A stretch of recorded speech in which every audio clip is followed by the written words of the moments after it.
자, 여러분, 소설은 왜 설명적인 글보다 읽기가 쉬울까요? 또는 어떤 분들에게는 설명적인 글보다 오히려 소설이 더 읽기 어려울까요? 흔히 이과 또는 이제 상경계열 이런 쪽 진로나 적성을 가지신 분들이 소설을 좀 더 어려워하는 그런 경우가 있습니다. 꼭 그쪽이라고 그런 건 아니죠. 무슨 MBTI처럼 그렇더라 이렇게 말씀드린 건 아닌데, 이분들이 일단 인간의 삶에 대한 관심이 좀 없어요. 그러다 보니까 마음속에 쌓인 게 없는 거죠. 제가 배경지식, 스키마, 시츄에이션 모델 이런 쪽에 대해서 계속 얘기를 해오고 있는데 이것과도 통하는 이야기입니다. 그러니까 그냥 우리가 살다 보니 그렇더라가 아니라 학자들도 연구했을 때 그런 것들을 보았다라는 거예요. 자, 지금 지난 영상에서 제가 인용했던 그 월터 킨츠의 그 책 중에서 이렇게 이야기를 하고 있습니다. 그 스토리, 그러니까 이제 내러티브라고 할 수 있어요. 그러니까 이야기, 서사적인 글, 그냥 간단하게 소설이라고 하겠습니다. 소설은 대부분의 그 어른들과 많은 학생들이 각 그 어떤 전문성을 가지고 있는, 그러니까 잘 아는 텍스트다라고 이야기를 해요. 뭐냐면 인간의 어떤 행위, 행동, 그리고 동기, 그러니까 행동과 그 행동 너머에 있는 그 뒤에 있는 동기, 이런 것들에 대해서 보통 사람들이 잘 알고 있어요. 왜? 어렸을 때부터 주로 책을 읽어도 소설을 읽었잖아요. 그리고 살아오면서 사람들을 많이 경험하죠. 가족들이나 친구 관계. 그러니까 이 사람들이 어떨 때 어떻다, 예를 들어 기분이나 감정이라든가 이런 것들을 잘 이해하고 있잖아요. 그러니까 소설을 이해하기에 어느 정도의 배경 지식을 대부분 가지고 있다라는 겁니다. 당연히 이제 연애를 해본 사람은 남녀 관계의 그 상황에 대해서 잘 알고 있을 거고요. 그리고 교우 관계가 많거나 교우 관계에 많이 신경을 썼던 사람들은 또 그런 사람들과의 관계, 내가 이런 말을 하면 저 사람이 어떻게 느낄 거다, 이런 것들에 대한 지식을 많이 갖고 있죠. 근데 그런 것에 무덤덤한 사람들은 몰라요. 본인도 신경 안 쓰고. 그렇죠. 자, 그래서 학자도 이렇게 얘기를 하고 있습니다.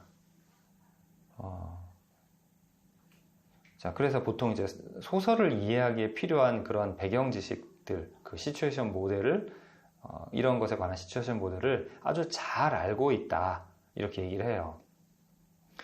왜냐하면 이제 일단 몇 년 동안 거기서 살아왔잖아요. 몇 년 또는 십수년 또는 몇십 년 동안 살아왔으니까 그런 얘기들을 많이 알고 있습니다. 물론 그렇지만 조금 더 자기 연령대보다 더 수준 높은 책, 또는 성인들이 봤을 때 굉장히 뭔가 심도 있게 어떤 특별한 관점에서 바라보고 있는 책들은 이해하기가 어려워요. 그것은 우리가 사람이 갖고 있는 그 어떤 심성이나 그런 것들에 대해서 되게 깊이 탐구하거나 그냥 단지 사람의 행동, 마음, 생각, 말, 이 정도가 아니라 그런 어떤 인간상을 통해서 뭔가를 더 탐색하고 탐구해 나가는 소설들이 있단 말이에요. 그런 것들은 또 이해가 잘 안 될 수도 있죠.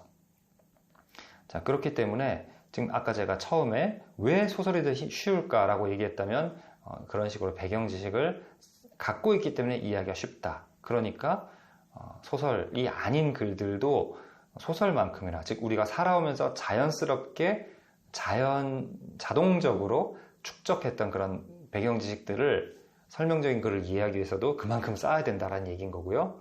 반대로 설명적인 글은 본인들이 잘 좀 읽지 못하는 영역도 있지만 오히려 그런 게 더 쉬워, 물리가 더 쉬워, 과학이 더 쉬워, 이런 사람도 있겠죠. 당연히 그쪽에 관한 내용들을 많이 알고 있고 글을 많이 읽었으니까요.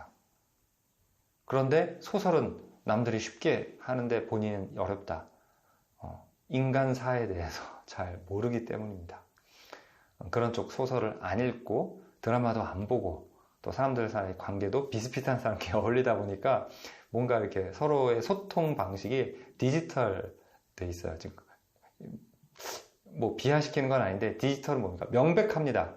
아날로그는 어때요? 중간이라는 게 있죠. 0, 1, 0, 1이 아니라 중간이 있어요. 그렇기 때문에 그러한 분들이 소설을 읽기란 참 어려울 수가 있습니다. 자, 그래서 본인들에게 약했던, 아까 배경 지식이 어느 정도는 필요하다라고 말씀드렸던 것처럼 인간의 삶에 대해서 좀 더 접근하고 그런 것들을 이해할 수 있는 마음이 생겨날 수 있도록 연습을 하고 또 지식들도 쌓는 것이 필요합니다. 자, 어떤 쪽에 유능한 부분이 있으면 또 다른 쪽에 약한 부분이 있을 수 있어요. 본인이 나는 왜 이럴까? 그건 뭔가 획일적인 어떤 평가 기준이 있어서 그럴 수 있는데 그 안에서도 나는 내가 잘하고 좋아했던 부분 때문에 내가 좀 이렇게 특권을 누렸던, 내가 어떤 것을 잘하는 특권을 누렸던 부분이 있을 거예요. 물론 사람이 특권을 누린 것으로 행복하고 좋았던 것보다 좀 아쉬운 걸 더 크게 생각하는 경향이 있습니다. 그러니까 나는 왜 소설을 못 읽어? 이런 생각을 만약에 하시는 분이 계신다면 다른 잘하는 것을 누리고 계시잖아요. 그러니까 만약에 약한 부분이 있어서 그걸 보완해야 한다면 이런 식으로 잘 보완하시면 되는 거고요. 너무 그런 약한 부분이 있는데 남들은 다 잘하는 것 같더라, 이렇게 생각 안 하시기 바랍니다. 그 사람들이 못하는 걸 여러분이 잘하고 있을 수 있잖아요. 그런데 그 사람들이 잘하는데 나는 이 부분에선 좀 못한다, 이런 부분, 인간 세상의 삶에 대한 배경 지식이 좀 덜하다, 이럴 수 있으니까 잘하는 것으로 뭔가를 또 잘 해내시고 약한 부분은 필요한 만큼을 채워 넣으시면 됩니다. 자, 스토리, 서사적인 글 읽기에서 배경 지식에 관한 부분을 말씀을 드렸습니다.